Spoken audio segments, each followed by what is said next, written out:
আচ্ছা, একবার ভাবুন তো, আপনি হঠাৎ করেই জানতে পারলেন ৩০ বছর পর পৃথিবীতে এক ভয়ঙ্কর যুদ্ধ হতে চলেছে। আর সেই যুদ্ধে লড়ার জন্য বর্তমান থেকে সাধারণ মানুষদেরকে ভবিষ্যতে নিয়ে যাওয়া হচ্ছে। আপনি একজন শিক্ষক, আপনি একজন ডাক্তার, আপনি একজন বাবা। তবুও আপনাকে যেতে হবে যুদ্ধ করতে। তাও আবার এমন সব শত্রুর বিরুদ্ধে, যাদের দেখা মাত্রই আপনি বুঝতে পারবেন এরা মানুষ নয়, এরা কিছু অজানা ভয়ঙ্কর প্রজাতি। ঠিক এমনই এক কনসেপ্ট নিয়ে তৈরি করা হয়েছে দ্য টুমরো ওয়ার মুভিটি, যেখানে এমন এক ভবিষ্যৎ পৃথিবীকে দেখানো হয়েছে যেখানে আক্রমণ করেছিল হোয়াইট স্পেক নামক ভয়ানক ক্রিয়েচারের মতো দেখতে এলিয়েনরা।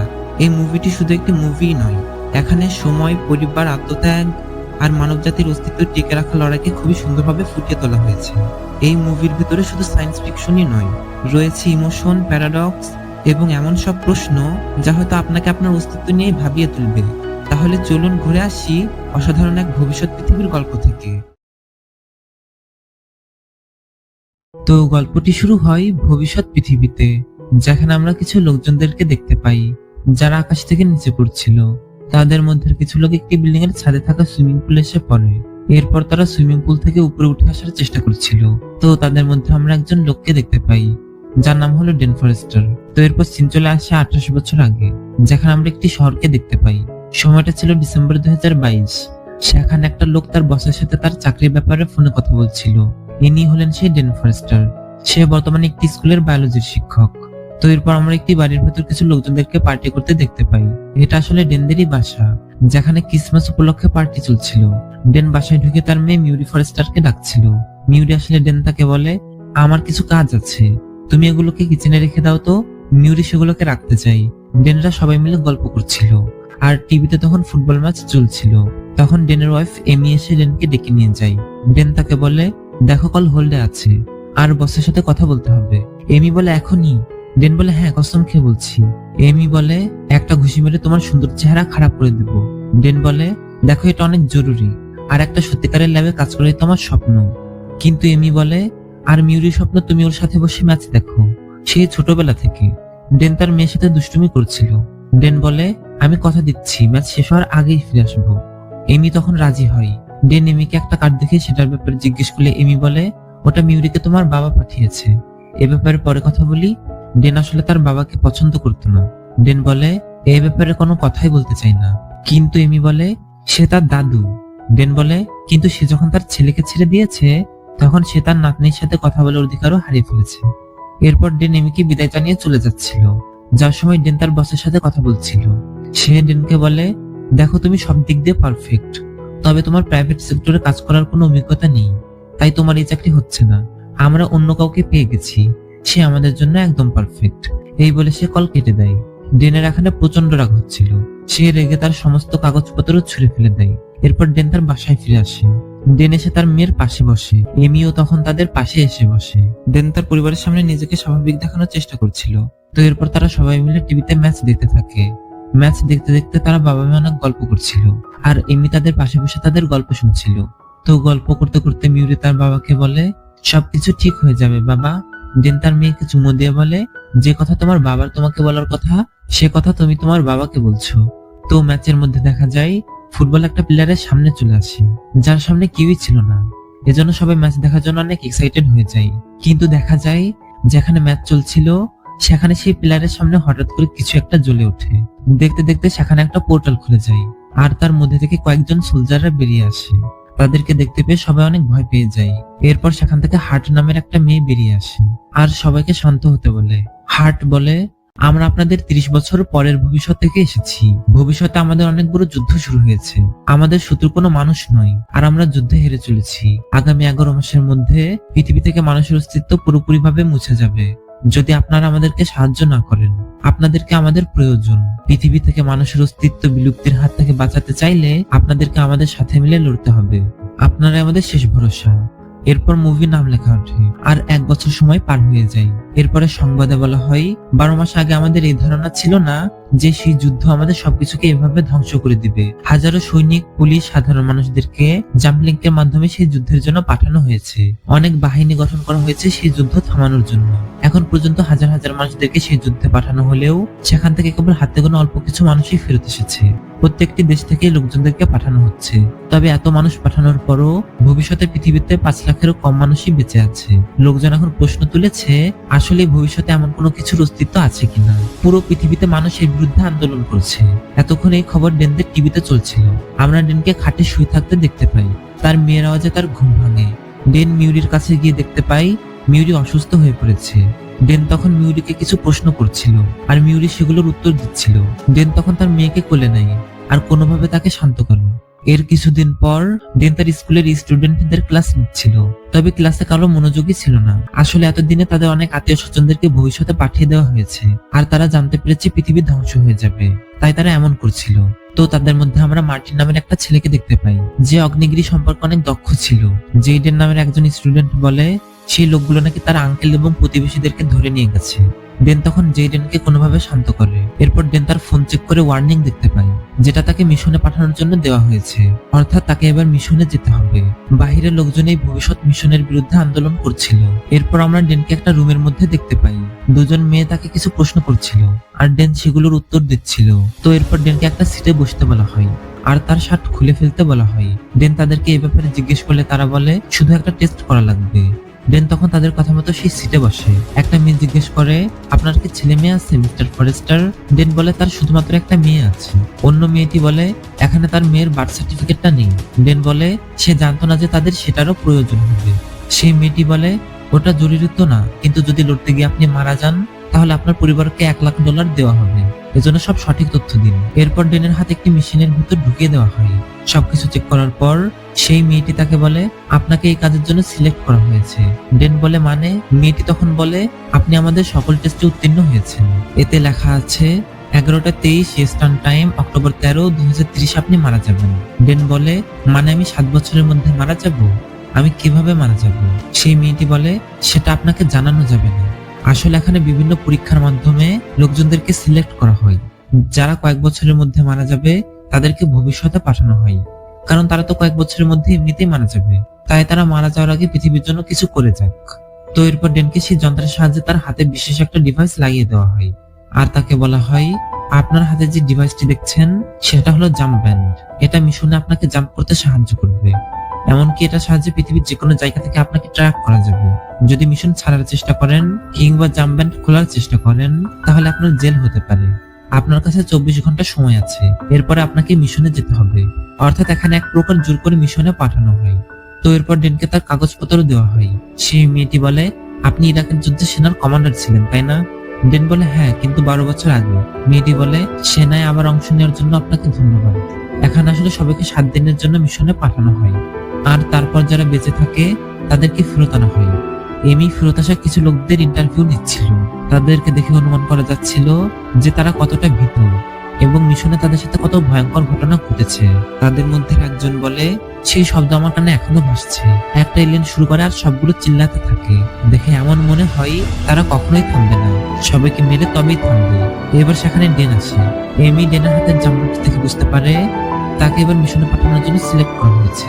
এমি ডেনকে বলে মাত্র 30% মানুষ ফেরত আসে জানো, চলো না আমরা পালিয়ে যাই। ডেন এমিকে বোঝানোর চেষ্টা করে, কিন্তু এমি বলে নিজের জন্য না হলেও আমার জন্য চলো, মিউরির জন্য চলো। শেষমেশ সে ডেনকে বুঝিয়ে ডেনের বাবার কাছে পাঠিয়ে দেয়, কারণ ডেনের বাবা একমাত্র জাম্পব্যান্ড খুলতে পারে। তো এরপর ডেন একটা ঘরে ঢোকে। সে পেছনে তার বাবাকে দেখতে পায়। ডেন তখন তার বাবার সাথে কথা বলছিল আর তার বাবার ঘরটি খুলে দেখছিল। ডেন তখন তার বাবাকে সবকিছু খুলে বলে আর ডেনের বাবা তখন সেই ডিভাইস খোলার প্রস্তুতি নেই। তবে তাদের কথাবার্তা শুনে আমরা বুঝতে পারি তাদের মধ্যে অনেক ঝামেলা রয়েছে। ডেনের বাবা আসলে বিমান, গাড়ি, হেলিকপ্টার ইত্যাদি ঠিক করে থাকে। এবার এক কথায় দুই কথায় তাদের মধ্যে ঝগড়া শুরু হয়। ডেন বলে অন্তত মায়ের শেষ কাজের সময় চলে আসতে। ডেনের বাবা তখন বলে তোমার মা আর আমার মধ্যে যা কিছু ঘটেছে সেসব সম্পর্কে তোমার কোনো ধারণাই নেই। সে তার ছেলেকে সবকিছু বুঝিয়ে বলার চেষ্টা করে। সে বলে সে যদি তখন তাদেরকে ছেড়ে না যেত তাহলে তারা তার মায়ের জীবন জাহান্নামে পরিণত হতো। কিন্তু ডেন বলে না, তুমি আমাদের জন্য যাওনি, তুমি তোমার নিজের জন্য গিয়েছো। আমার বাড়িতে ক্রিসমাস কার্ড পাঠানোর প্রয়োজন নেই। দেন তার বাবার সাথে রাগারাগি করে তার হাতের জাম্প্যান্ট না খুলে বাসায় চলে আসে। বাসায় আসলে এমি দেখতে পাই ডেন তার হাতের জাম্প্যান্ট না খুলে বাসায় চলে এসেছে। ডেন তখন এমিকে অনেক বোঝায়। সে বলে, আমাকে যেতে দাও, আমি কথা দিচ্ছি আমি ফিরে আসবো। কিন্তু এমি ডেনকে কিছুতেই যেতে দিতে চাচ্ছিল না, কারণ তার কাছে মনে হচ্ছিল সে ডেনকে হয়তো চিরদিনের জন্য হারিয়ে ফেলবে। ডেন তাকে কোনোভাবে বোঝায়। এমি রাজি হবার পর সে মিউরিকে এটা জানাতে বলে। মিউরি মাটিতে কিছু একটা খুঁজছিল। ডেন তার কাছে আসে। ডেন মিউরির সাথে কথা বলার এক পর্যায়ে বলে, আমি কিছু কাজের জন্য বাইরে যাচ্ছি, 1 সপ্তাহের কাজ, এরপরে ফিরে আসবো। কিন্তু মিউরি সবকিছুই বুঝতে পারে যে তার বাবা এবার মিশনে যেতে চলেছে, কারণ মিউরি এই মিশনের ব্যাপারে সবকিছুই জানতো। মিউরি বলে, আপনি লড়তে যাচ্ছেন? ডেন বলে, হ্যাঁ। মিউরি এতে অনেক কষ্ট পায়, কারণ সে তার বাবাকে অনেক ভালোবাসতো। মিউরি তখন কাঁদতে শুরু করে। ডেন তাকে শান্ত করে বলে, এভাবে কাঁদতে হয় না, আমি তোমাকে কথা দিচ্ছি আমি ফিরে আসবো। মিউরি তখন সম্মতি দেয়। ডেন বলে, বাবা তোমাকে অনেক ভালোবাসি। তো এরপর আমরা সেই জায়গাটিকে দেখতে পাই যেখান থেকে ডেনদেরকে ভবিষ্যতে পাঠানো হবে। সেখানে প্রেসিডেন্ট বক্তব্য দিচ্ছিল। ডেন তার মেয়েকে জড়িয়ে ধরে আর তার পরিবারের কাছ থেকে বিদায় নেয়। প্রেসিডেন্ট তাদেরকে অনেক মোটিভেশনাল কথা বলছিল, আর সমস্ত সিলেক্টেড মানুষেরা সেখানে এসে জড়ো হচ্ছিল। একটা মেয়ে তাদেরকে সবকিছু বুঝিয়ে বলার চেষ্টা করছিল। সে বলে, গলার পেটে তাদেরকে শুট করতে হবে। হার্ট তাদেরকে বলে, আপনাদের এই ডিউটি 7 দিন পর্যন্ত চলবে, অর্থাৎ 168 ঘন্টা।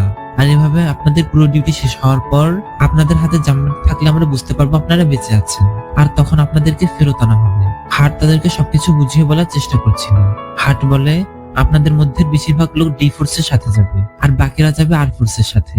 আপনাদের ডিভাইস আপনাদের দলের নাম লেখা আছে, সবাই সেটা চেক করুন। সবাই চেক করে। একটা লোক চেক করে ডেনকে বলে, আমরা তো একসাথে যাচ্ছি, আমি হলাম চার্লি। তারা দুজন তখন পরিচিত হয়। তারা বাকিদের সাথেও ডিসকাস করে। তো এর কিছুক্ষণ পর চার্লি একজন লাল গেঞ্জি পরা লোককে দেখিয়ে বলে, ওর নাম হলো ডোরিয়ান, ও আগেও 2 বার মিশনে গিয়েছে। তারা তখন নিজেদের ব্যাপারে কথা বলে, আর তারা দুজন এখানে একে অপরের বন্ধু হয়ে যায়। এরপর তারা আরফোর্সে এসে জয়েন করে। তো এরপর হার্ট তাদেরকে বলে, আপনাদের আরফোর্সে স্বাগতম, এটাকে আমরা রিসার্চ ফোর্সও বলি। তো হার্টরা তাদেরকে সমস্ত খুঁটিনাটি বিষয় সম্পর্কে জানায়, আর তারা যে যা জানতে চাচ্ছিল তারা তাদেরকে সেসব বুঝিয়ে দিচ্ছিল। হার্ট বলে, প্রত্যেক 6 দিন পর হোয়াইট স্প্যাক নিজেদের জায়গায় ফেরত যায়, আমরা এটাকে বিশ্রাম দিবস বলি। নোরা নামের একটা মেয়ে জিজ্ঞেস করে, আচ্ছা আমাদের কাছে হোয়াইট স্প্যাকের কোনো ছবি বা ভিডিও নেই কেন? আমরা তো অন্তত জানতে পারি যে কাদের বিরুদ্ধে লড়তে হবে। তার কথা শুনে হার্ট বলে, আমরা জেনে বুঝে এটা দেখাই না, কারণ একবার কেউ যদি সেই ভয়ানক দৃশ্য দেখে তাহলে সে আর কিছুতেই সেখানে যেতে চাইবে না। তো এরপর তারা সবাই লড়াই করার জন্য প্রস্তুত হতে থাকে। এর কিছুক্ষণ পর ডেন আর চার্লি মিলে গল্প করছিল। তখন হঠাৎ করে সেখানে সাইলেন্ট বেজে ওঠে। হার্ট তখন সবার উদ্দেশ্যে বলে, সবাই দ্রুত উঠে পড়ুন, আমাদের এখনই বেরোতে হবে। ডেন বলে, আমাদের তো আরো পরে যাবার কথা। হার্ট বলে, যুদ্ধ বলে কই আসবে না। চার্লি বলে, আমরা তো যাবার জন্য প্রস্তুত নই, জানিও না যে আসলে কাজ কি। হার্ট বলে, লাইন জোনে জেনে যাবে, কানেক্ট থাকবে, ল্যান্ড হওয়ার পর সবার সাথে যোগাযোগ করা হবে। এরপর সবাই যাবার জন্য প্রস্তুত হয়ে যায়। তারা সবাই একটা রুমের মধ্যে আসে। চার্লি বন্দুক ঠিক করতে পারছিল না। ডেন তখন তাকে দেখিয়ে দেয়।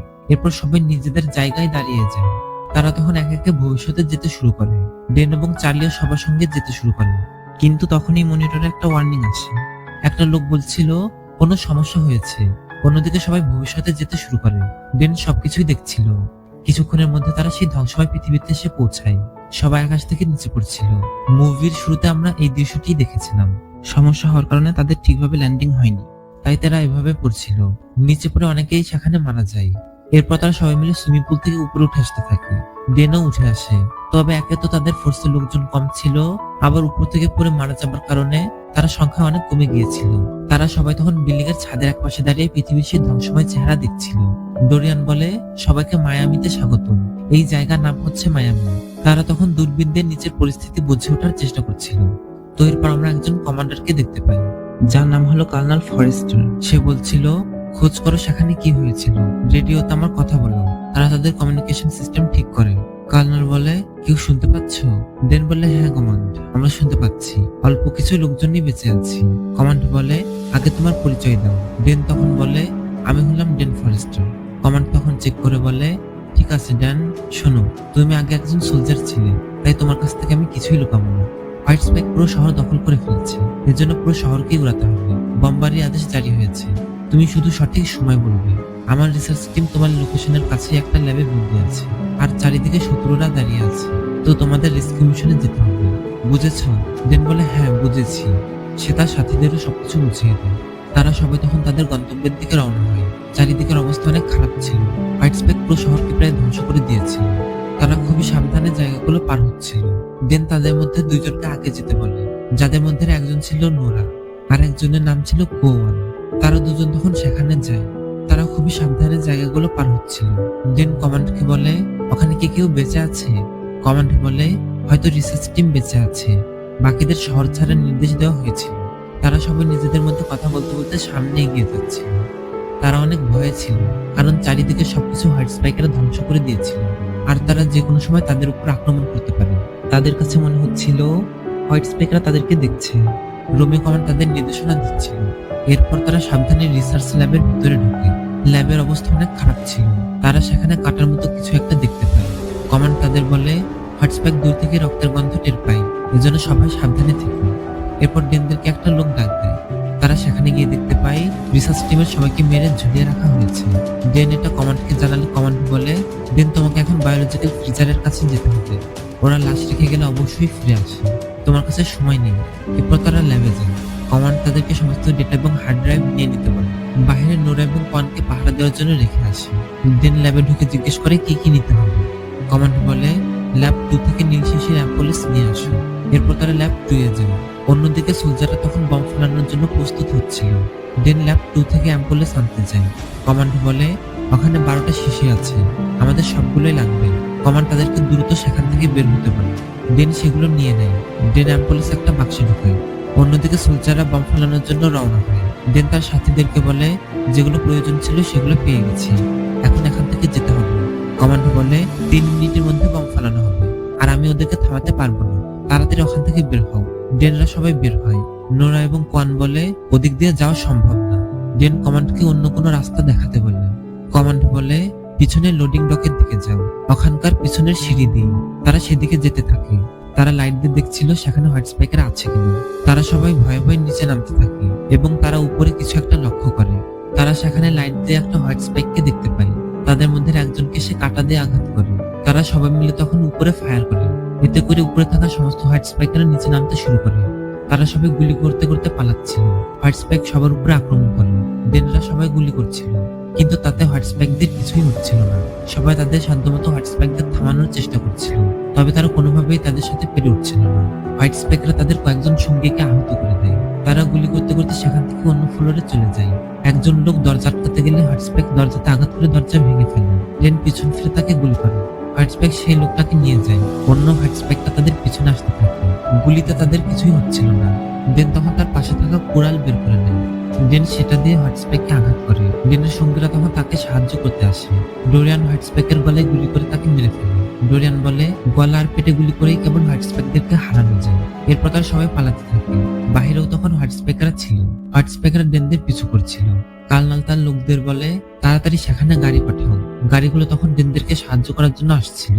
কমান্ড ডেনদেরকে বলে, বম্বারে আর মাত্র কিছুক্ষণ বাকি আছে, তোমাদের তাড়াতাড়ি বেরোতে হবে। বম্বারে আর মাত্র 1 মিনিট সময় বাকি ছিল। কমান্ড তাদেরকে দিক নির্দেশনা দিচ্ছিল, আর হোয়াইট স্পাইক ডেনদের পিছনে লেগেছিল। ডেন বলে, আমরা সেদিকে এগোচ্ছি। কমান্ড বলে, ঠিক আছে, কিন্তু লাল ধোয়ার এলাকা থেকে দূরে থাকো। কিন্তু দেখা যায় ডেনরা তখন সেই লাল ধোয়ার এলাকায় ঢুকে পড়ে। অন্যদিকে যারা বম ফেলতে যাচ্ছিল তারা লাল ধোয়ার এলাকা দেখতে পায়। ডেনরা তখন সেই গাড়িগুলোর কাছে পৌঁছে যায়। এতে করে ডেনরা অনেক খুশি হয়ে যায়, তবে তাদের খুশি নষ্ট করে দিয়ে হোয়াইট স্পাইকাররা গাড়িগুলোর উপর আক্রমণ করে। ডেনরা সবাই মিলে তাদের উপর হামলা করে, কিন্তু তাতে তাদের কিছুই হচ্ছিল না। ততক্ষণে বিমানগুলো সেখানে পৌঁছে যায়। তারা বম ফেলানোর প্রস্তুতি নিচ্ছিল। হোয়াইট স্পাইক তাদের লেজ দিয়ে বিষাক্ত কাঁটা ছুড়ছিল। অনেকেই সেখানে আহত হয়ে যায়। কমান তাদের দ্রুত বেরোতে বলছিল, কিন্তু তারা বুঝতে পারছিল না যে তারা কিভাবে সেখান থেকে বের হবে। অন্যদিকে সোলজাররা ততক্ষণে বম ফেলা শুরু করে দেয়।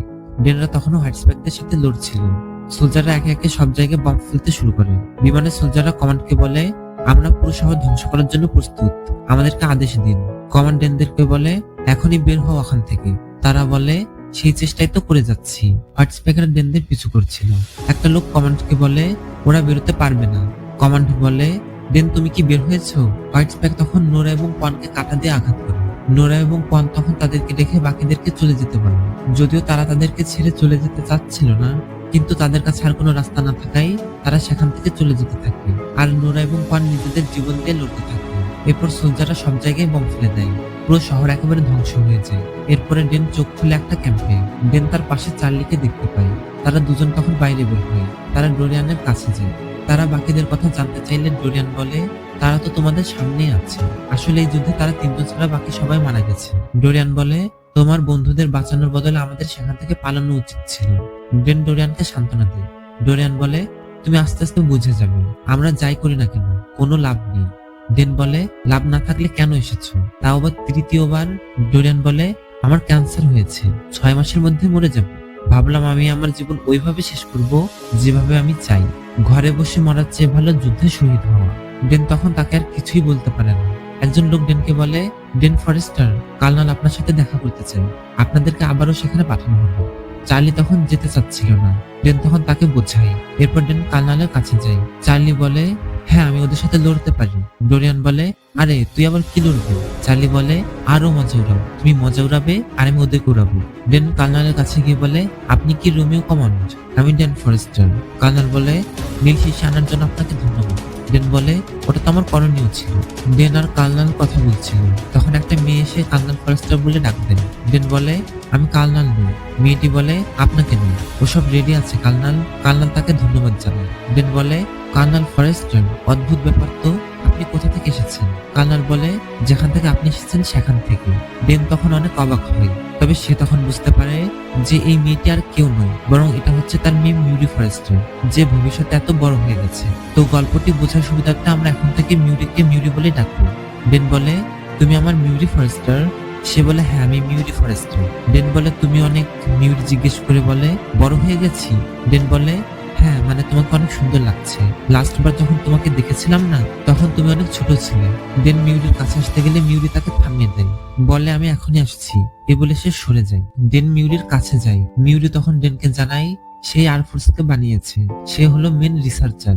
তারা বাবা অনেক গল্প করে। এরপর কথা বলার এক পর্যায়ে মিউরি ডেনকে বলে, দেখুন আপনাকে একটা কথা বুঝতে হবে, পৃথিবী এখন ধ্বংস হতে চলেছে। আর মাত্র কিছুদিনের মধ্যেই পৃথিবী থেকে মানুষের অস্তিত্ব একেবারে মুছে যাবে। আপনার জানা উচিত যে আমি আপনাকে ইমোশনাল হয়ে এখানে ডাকিনি, আর না আমার বাবার সাথে আমার সময় কাটানোর ছিল। আপনাকে এখানে আনার পেছনে আমার একটা উদ্দেশ্য আছে। ডেন জিজ্ঞেস করে, সেটা কি? মিউরি বলে, যখন সময় হবে তখন বলে দেব। মিউরি ডেনের দিকে তাকে মুচকি হেসে বলে, একটা ভয়ানক জিনিস দেখবেন? ডেন বলে, এমনিতেও যখন থেকে এখানে এসেছি তখন থেকে তো শুধু ভয়ানক জিনিসই দেখছি, তারপরে চলো দেখা যাক। ডেন জিজ্ঞেস করে, এমন কি আছে যেটা সে মায়ামিতে দেখেনি? মিউরি বলে, মায়ামিতে যেগুলোকে দেখেছিল সেগুলো নর ছিল, এটা একটা মাদার। এরা অনেক রাগী প্রকৃতির এবং এগুলো মাটির নিচে বাসা বানায়। আর নর এদের সুরক্ষার জন্য নিজেদের জীবন দিতেও প্রস্তুত। ওরা ওদের প্রজাতির রক্ষার্থে এমনটা করে থাকে। এরপরে মিউরি সবাইকে উদ্দেশ্য করে বলে, ইনি হলেন ডেন ফরেস্টার, ইনি মাদারকে ধরার জন্য আমাদেরকে সাহায্য করবেন। মিউরি ডেনকে বলে, ওই টক্সিন নরদেরকে তো মেরে ফেলে।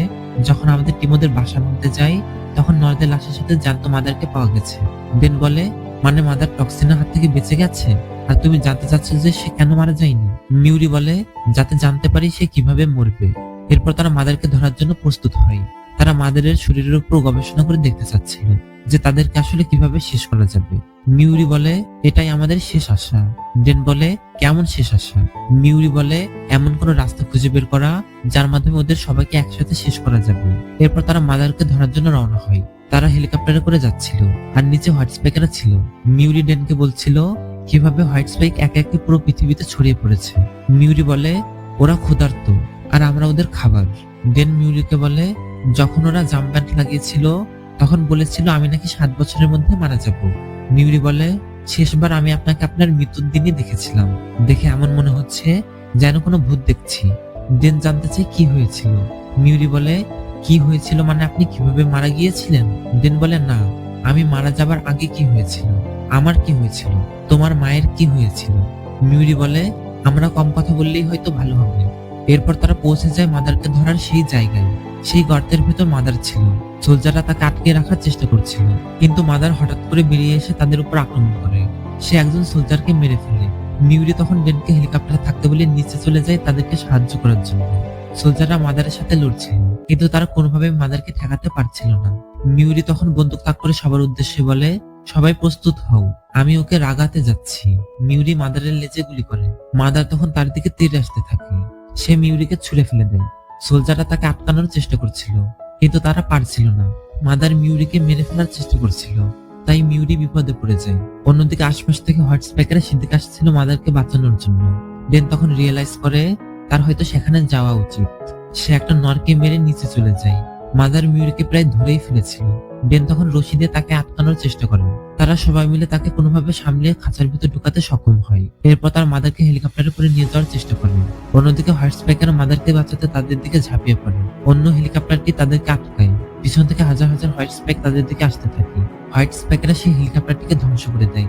তারা দুজন তখন গাড়িতে উঠে পড়ে। মিউরি তাদেরকে ঠেকানোর চেষ্টা করছিল, আর ডেন গাড়ি চালাচ্ছিল। এরপর তারা হোয়াইট স্পাইকদের প্রতিহত করে সামনে এগিয়ে যেতে থাকে।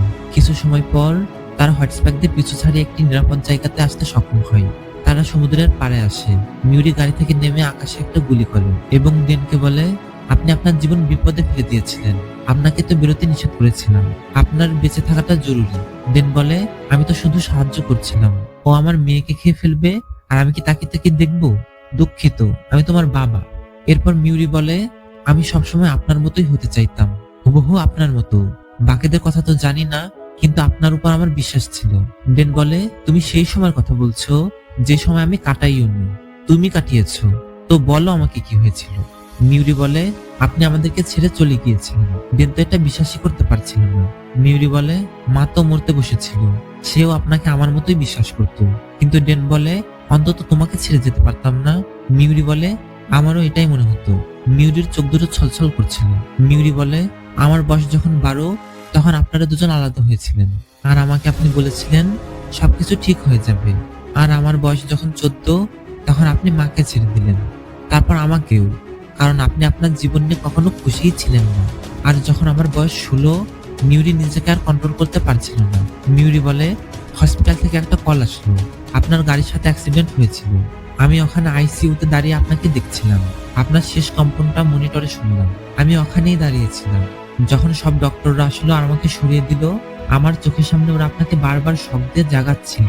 জানেন, মা সবসময় চাইতো আমি আপনার কাছ থেকে আলাদা হয়ে যাই, কিন্তু আমি চাইতাম আপনি আমাকে দেখেন, আমার কথা শুনেন, আপনি সবকিছু ঠিক করে আমাদের পরিবারকে বাঁচান। আমি চাইতাম না আপনি চলে যান, কিন্তু তবুও আপনি চলে গেলেন। এই বলে মিউরি চলে যেতে থাকে। ডেন সেখানেই দাঁড়িয়েছিল। সে তার কানকে বিশ্বাস করতে পারছিল না। তো এরপর তারা মাদারকে তাদের গোপন একটা জায়গায় নিয়ে আসে, যেটা ছিল পানির উপরে।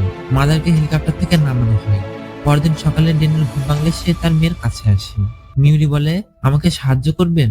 ডেন বলে, হ্যাঁ, কি করতে হবে? মিউরি বলে, ওই কন্ট্রোলারটা নিয়ে নিন, এটাকে একটু উঁচু করতে হবে। ডেন তখন সুইচ চেপে মাদারকে উঁচু করে। ডেন বলে, মাদারের এত কাছে গেলে কোনো সমস্যা হবে না? মিউরি বলে, না, ওকে বেহুশ করে রাখা হয়েছে। আমি ওকে 180 মিলিগ্রাম হাইড্রোমনোফর্ম দিচ্ছি। ডেন বলে, 180 মিলিগ্রাম? তাও আবার প্রতিদিন? মিউরি বলে, না, প্রতি ঘন্টা।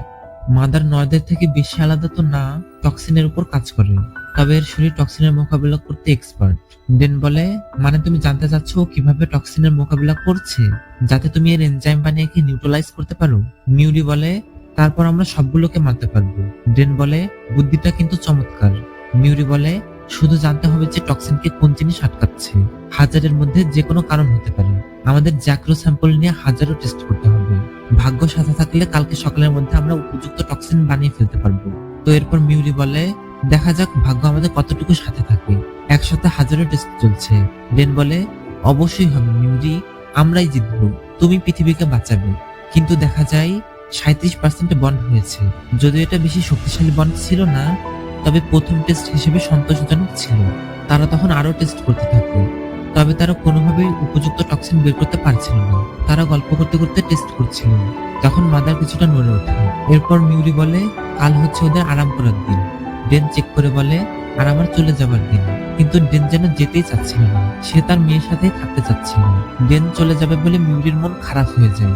ডেন বলে, তোমার মায়ের হয়তো তোমার উপর গর্ব হচ্ছে, আমারও হচ্ছে। গুড নাইট মিউরি। এই বলে ডেন বাইরে চলে যায়। এরপর ডেন একটা লোকের সাথে কথা বলছিল। লোকটি তাকে জানায়, আমরা জিততে কিংবা হোয়াইট স্পাইকেরা, এই লড়াই তো এবার শেষ হতে চলেছে। পরদিন সকাল হয়, মিউরি দাঁড়িয়েছিল। তখন সেই টেস্ট চলছিল। ডেন মিউরির কাছে আসে। মিউরি বলে, 10,000 উপায় জানা গেছে যা দিয়ে ওদের কোনোদিনও শেষ করা যাবে না। ডেন বলে, এখন গিয়ে তুমি আরাম করো, আমি এটা দেখছি। কিন্তু মিউরি বলে, আমি করে নিব। ডেন বলে, তুমি বলেছো তুমি আমাকে এখানে শুধু শুধু আনোনি, তাহলে বলো আমি কি করতে পারি।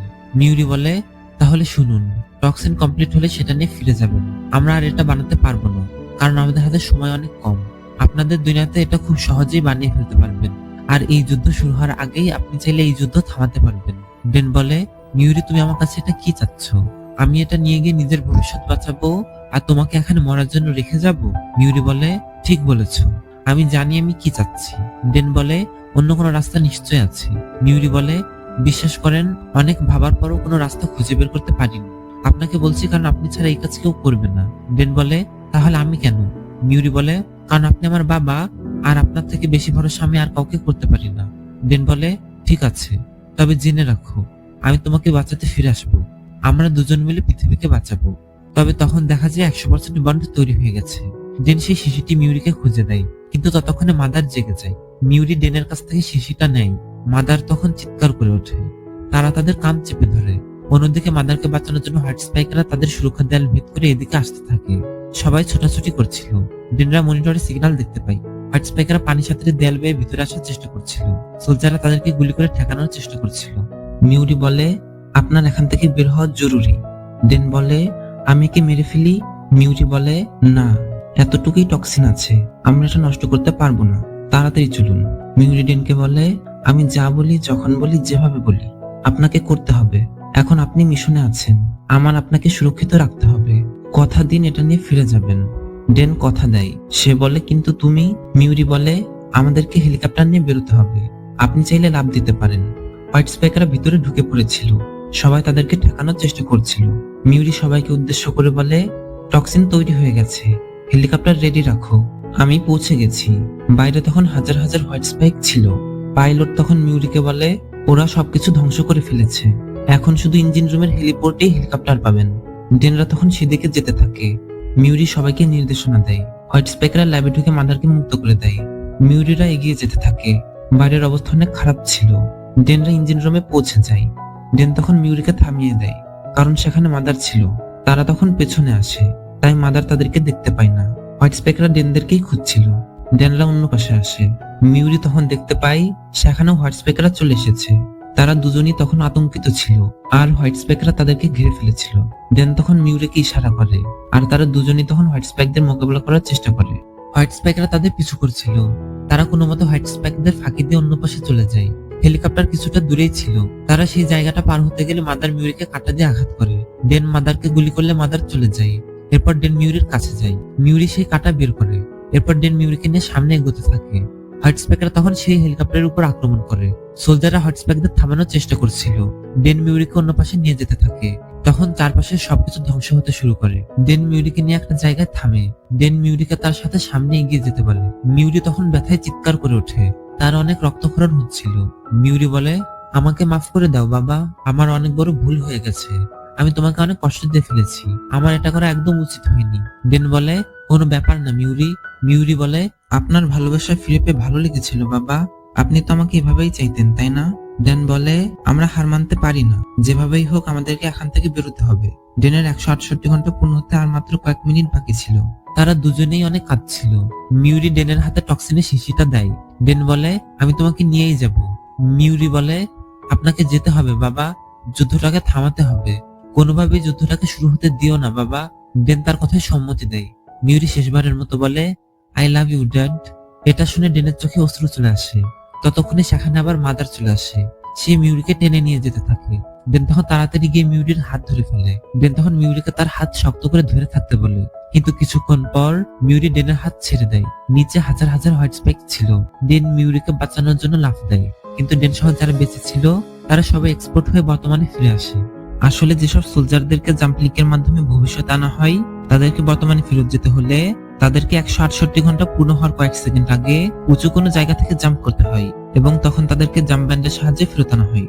আর ডেন যখন মিউরিকে বাঁচাতে জাম্প করে, তখন তার 168 ঘন্টা পূর্ণ হওয়ার মাত্র কয়েক সেকেন্ড বাকি ছিল। ফলে সে এক্সপোর্ট হয়ে বর্তমানে ফিরে আসে। আমি এই মুভিটি দুটি পার্ট এক্সপ্লেন করেছি। ড্যান অবশেষে বর্তমানে ফিরে এসেছে, কিন্তু তার যুদ্ধ এখনো শেষ হয়নি, কারণ এই সময়টা ছিল 2024 সাল আর মেইন যুদ্ধটি ঘটেছিল 2050 সালের দিকে। অর্থাৎ বর্তমান সময়ের যুদ্ধ এখনো শুরুই হয়নি, যেটা বর্তমান সময় অনুযায়ী প্রায় 26 বছর পরে সংঘটিত হবে। তবে পৃথিবীবাসী ধারণা পেয়ে গিয়েছিল যে ভবিষ্যতে পৃথিবীতে ভয়ঙ্করতম পরিস্থিতির সৃষ্টি হবে, মানবজাতির অস্তিত্ব হুমকির মুখে পতিত হবে। তবে শেষ পর্যন্ত পৃথিবীবাসী কি পেরেছিল হোয়াইট স্প্যাকদের মোকাবিলা করতে, নাকি মানবজাতির অস্তিত্ব বিলীন হয়ে গিয়েছিল?